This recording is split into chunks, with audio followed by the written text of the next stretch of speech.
Hi everybody, welcome in this Monday morning. This is the investing teacher, high school science teacher, teaching others how to invest.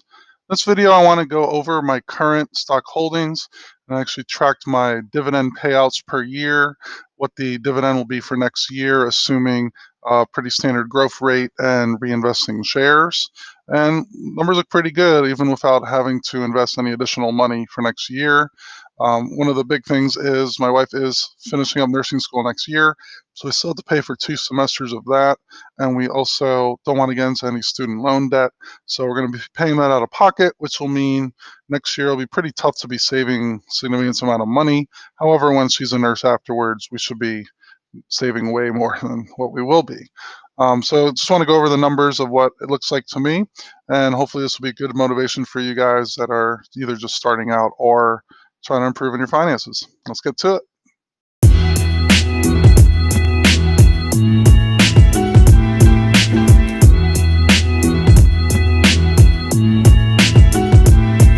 All right, guys, for in this video, I did pretty long spreadsheet for it. I made these numbers yesterday. On the left column is all the different holdings that I own. And then on the next column is the number of shares that I currently own. Quite a bit of data there, so I'll go into a little more detail later.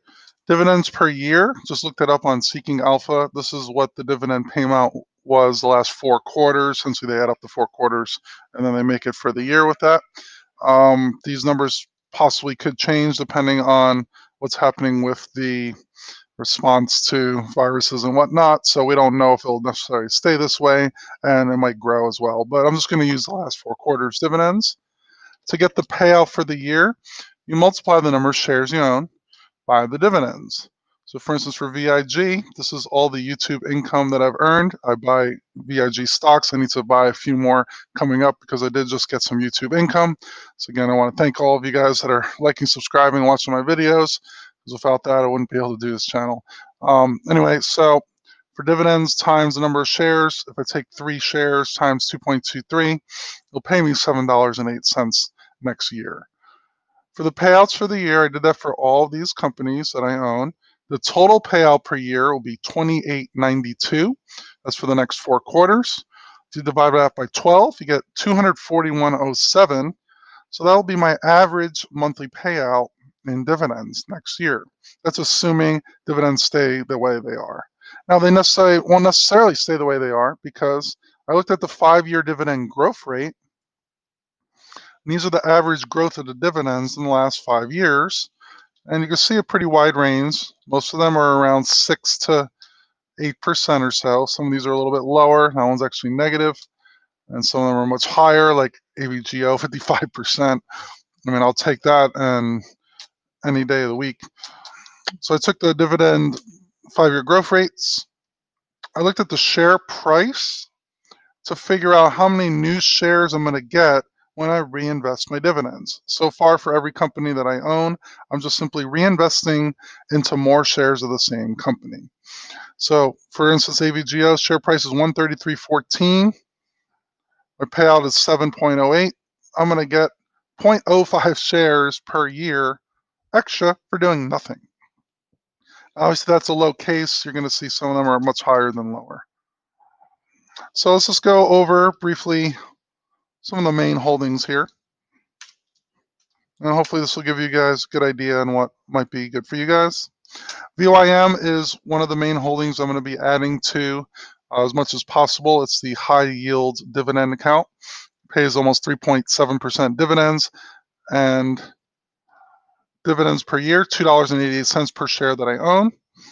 Again, I own 25.374 shares. Multiply those, you get the payout of $67 for the year. Growth rate, 8.29%. Very good growth rate. I'll take that all the time. I'm going to be getting almost a share for free just by dripping it. And that's assuming I don't put any more money in, and we're assuming that the dividend growth rate will stay about 8%. VNQ is a real estate ETF, 30 shares, almost $3 a share. I'll get $88 and an extra share for free. Take it. KBWI is a small cap REITs. I do own a lot of shares of it, but the share price is a bit lower at $17 a share. My payout is pretty high here, $374 for the year. The growth rate, though, is relatively low. However, this will get me 21 shares next year. So all these shares will be reinvesting into more shares, hopefully be increasing its dividend.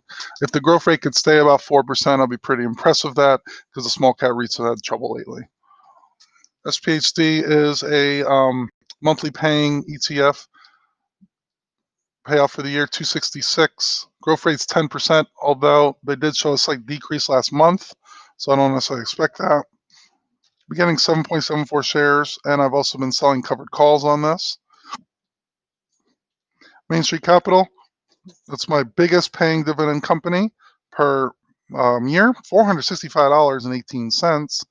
This will be getting me 15.49 shares a year, and it pays monthly. So I'll be getting over a share per month, which is what I've been doing now. It's about 1.3 shares per month. I did buy most of these at about $40 in the share price. My cost basis is about 38 or so. So it is a bit lower than the current price. However, if it does take even a few years to get back to the 38, all these extra shares that I'll be dripping back is going to be showing a net gain in the end, not a net negative. I made it zero. Here we go. Newt is another business development company paying $364.38. They do have pretty variable dividends, so I'm not necessarily sure if this is going to happen this way. Growth rate only about 3.6%, but the yield is very high, and they'll be paying me 18 more shares a year. Realty Income, own 104 shares about, paying me $292 a year, and will be dripping me about 5 shares every year. So it's about 0.4 shares a month, which is fine because it pays about 20 cents per month in dividends every month. So it's growing about 20 cents a month just by holding that. VEA is my only international holding at this point, which I do own 156 shares of, pays $155.33, and the share price $7.41, which will pay me about 3.4 shares a year. SOIV is a small cap value REIT. Not REIT, small cap value ETF. Pays about $1 a share, $260 a year. Growth rate at 6%, which I thought was actually higher than I thought it was. I thought it would actually be a little lower. So it pays me about 4.68 shares a year. AT&T, I own exactly 100 shares, selling covered calls on it. It'll pay me $208 a year for only about a $2,800 holding. And we'll be getting 7.48 shares per year. I'm going to be covering calls with this at about $30 to $31 a share to try to get a little bit of additional premium. Right now it pays a 7% dividend. If I could get about 4 or 5% in covered calls, we're looking at a 12% premium with a 2-year growth rate. Usually goes up a penny a year.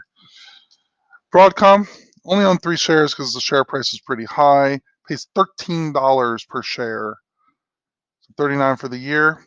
Growth rate is 55%. I don't see how it's possible going to stay this way, but if it's even at a 15 or 20% dividend growth rate, they'll be really good. I'm only going to be getting 0.11 shares because the share price is pretty high. If this share price does get lower, and if the growth rate stays reasonable, 15 to 20%, I might be buying more shares of this as well. Flick is a Long Island regional bank. They're paying 0.76 a share, 57 for the year. The growth rate is 14% per year. It's a very good growth rate for a bank. And they'll be paying me 3.5 shares a year. Intel, I own 30 shares.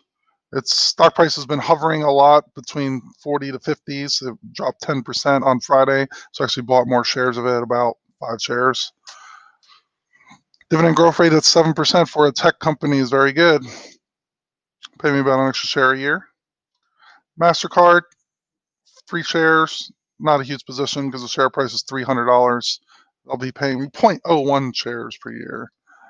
Pfizer, good dividend growth, 6.7%, also pays over 4% yield, and I'll be getting 1.28 shares of that. Store Capital, another REIT like Realty Income, pay me $158 a year. I'm going to sell covered calls on this. Again, a delta about 30, so I'll most likely hold my shares. Possibly will do the wheel strategy on this one whenever it's not earnings.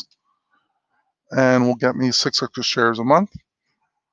And finally, Visa, 6 shares. Growth rate's pretty good at 29%, actually very good. but they don't pay a big current yield, so I'm getting 0.44 shares. So again, yearly, I'm going to be getting about $2,900 in just dividend payments. That does not include the growth rates of these shares. Again, that's getting the exact same amount in dividends that I was before. So I'm not assuming any growth rate here. With the growth rate, let's say it goes up on average maybe 5%, should be getting about $144 more in dividends if it got the growth rates pretty close to what the 5-year growth rates are. But since I don't know what the growth rates are in the future, I'm not counting that in my current calculations. It'll be $28.92. I'll be reinvesting into more shares. My average yield is about 4%.